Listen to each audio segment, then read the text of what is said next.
پچھلے زمانے میں دور جاہلیت میں سود کا لین دین بڑا زور و شور سے تھا، اور سودی معاملات بلکہ غریبوں کا استحصال تھا۔ خاص طور پر ایک تو وہ رقم رکھ کر اور پھر اس پر سود لیا جاتا تھا، اور پھر ایسا بھی ہوتا تھا کہ وہ ساری کو سود سمیت اس کو اصل رقم قرار دیتے تھے، یعنی غریبوں کا بالکل استحصال ہوتا تھا۔ پھر اس میں ایک اور بات، نہ یہ امیروں کے لیے جائز ہے نہ غریبوں کے لیے جائز ہے، نہ اس میں امیر ہے نہ غریب، اس میں تو سب ہے۔ بلکہ یہ جو آیت کریمہ ہے اس میں تو ایک خاص کسی مسلمان کو وہ ہائی لائٹ ہی نہیں کیا کہ یہاں پہ صرف مسلمان کی بات ہو رہی ہے۔ فرمایا الذین یأکلون الربا، جو لوگ، یہاں پہ نہ مسلمان فرمایا نہ کافر فرمایا، یا مطلق فرمایا، یہاں پہ سب آ گئے۔ اب جو سود کھاتا ہے، اب اس میں کافر بھی آ گئے، ہر انسان جو سود کھاتا ہے۔ اچھا، پھر ایک اور اچھی بات کہ یہاں پہ فرمایا الذین یأکلون، اکل یاکل مانا ہوتا ہے کھانا، عربی میں اکل یاکل مانا ہوتا ہے کھانا، تناول کرنا، کھانا، ایٹنگ جسے کہا جاتا ہے۔ تو یہ سود تو کوئی نہیں کھاتا، لیکن چونکہ پیسے کا سب سے بڑا مقصد ہوتا ہے اس سے کھانا وغیرہ لے کر تناول کرنا، تو اس لیے یہاں پر کھانے کے لفظ سے اس کو تعبیر کیا گیا۔ جیسے اردو میں بھی بولتے ہیں جو حرام کاری کا کاروبار کرتا ہے، حرام کماتا ہے، تو اس کو بولتے ہیں حرام خور، اردو میں بھی بولتے ہیں حرام خور بولتے ہیں اس کو، یعنی حرام کھانے والا،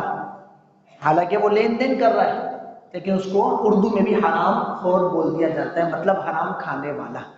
تو حرام کام۔ تو یہاں پہ بھی جو سود کا لین دین کرتا ہے تو اس کو یأکلون سے تعبیر فرمایا کہ وہ سود کھاتا ہے۔ تو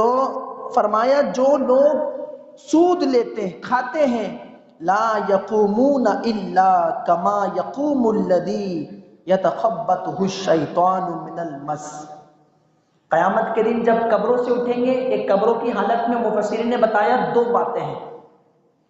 لوگ جائیں گے، کچھ سواریوں پر جائیں گے، کچھ پیدل جائیں گے، کچھ اچھی سواریوں پہ جائیں گے، تو جب قبروں سے اٹھ کر محشر کی جانب سفر ہوگا، اس میں ہر طرح کے لوگ ہوں گے، کوئی دوڑ کے جا رہے ہوں گے، کوئی چل کے جا رہے ہوں گے، کوئی صحتیاب ہوں گے، ٹھیک ہے، کوئی سواریوں پر ہوں گے، ایسے شخص بھی ہوں گے جو مخبوط الحواس ہوں گے، جیسے کسی کے اوپر جن کے اثرات آ جاتے ہیں نا، وہ اپنے حواس کھو دیتا ہے، جس کے اوپر غشی کے دورے پڑتے ہیں، مجنون اور پاگل، اس کی طرح بھی کچھ لوگ چلتے ہوئے جائیں گے۔ اور ایک حدیث پاک میں وہ بھی سن لے، اس کا پیٹ جو سود کھانے والا ہے، حضور صلی اللہ علیہ وسلم نے فرمایا کہ اس کا پیٹ اتنا بڑا ہوگا جیسے ایک، سمجھ لیں بہت بڑا مکان ہے، اور اس کے اندر سانپ، اژدھے، کیڑے وغیرہ موجود ہیں۔ تو یہ شخص قبر سے اٹھے گا تو لوٹتا پوٹتا گرتا بدحواس ہو کر، اس کو شیطان جو ہے، یہاں پر شیطان کے لیے کہا گیا کہ وہ جب کھڑے ہوں گے تو وہ مخبوط الحواس ہوں گے، جیسے شیطان کسی کو چھو کر، جیسے جنات کا اثر کسی پر آ جائے تو کیسے بدحواس ہو جاتا ہے، اس طریقے سے پھر یہ شخص بدحواس چلے گا، گرے گا، لوٹے گا، پوٹے گا، یہ جو نا گر گرا کر جو ہے نا یہ اس طرح۔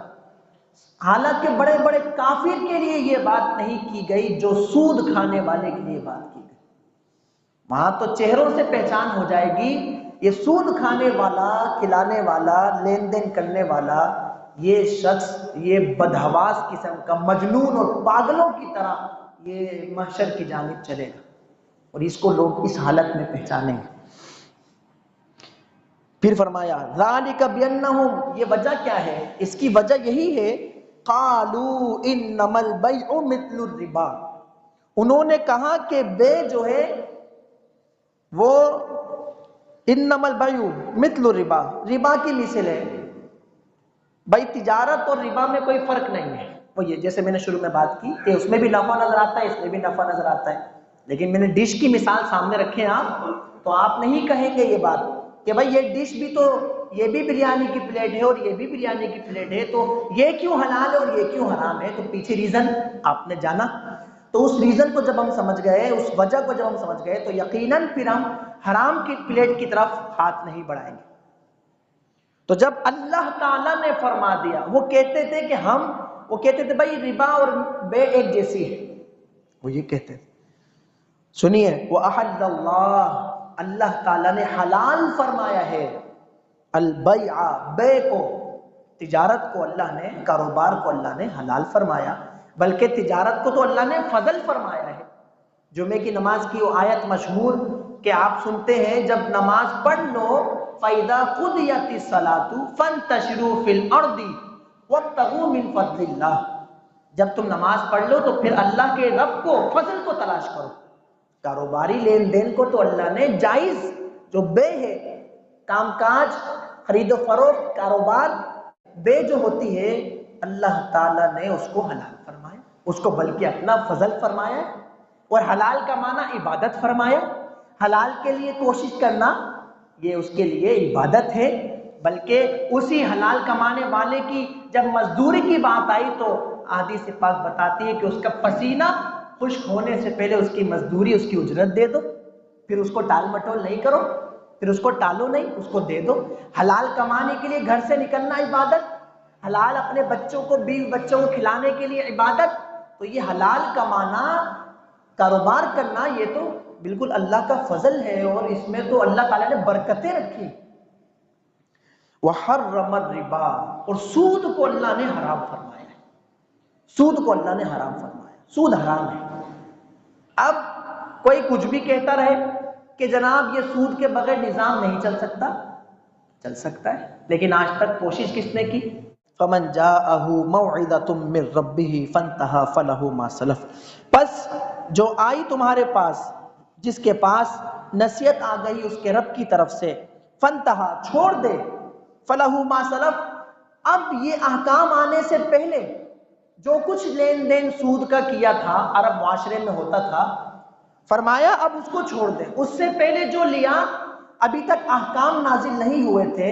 تو اب احکام نازل ہو گئے، تو جو پہلے لیا ہم تمہارا معاف کرتے ہیں، جو پہلے کھایا، لیا، دیا، وہ معاف کرتے ہیں، آگے مت لینا۔ اب احکام آ گئے، اب حکم آ گیا ہے، اب ہمارا فرمان آ گیا ہے، اب آگے مت لینا۔ فَلَهُ مَا سَلَفَ، جو پیچھے ہو گیا اس کو چھوڑ دو۔ وَأَمْرُهُ إِلَى اللَّهِ، اس کا معاملہ اللہ پہ چھوڑ دو، اب کوئی مسئلہ نہیں ہے، اس کے لیے ہم معاف کر دیں گے۔ وَمَنْ عَادَ، اس کے باوجود جو لوٹا، جس نے واپس لیا، لین دین کیا سود کا، وَمَنْ عَادَ فَأُولَٰئِكَ أَصْحَابُ النَّارِ، پھر وہ جہنم میں جائے گا، وہ آگ والا ہوگا، اس کا جہنم ٹھکانہ ہوگا، ہم فیہا خالدون، اس میں ہمیشہ رہے۔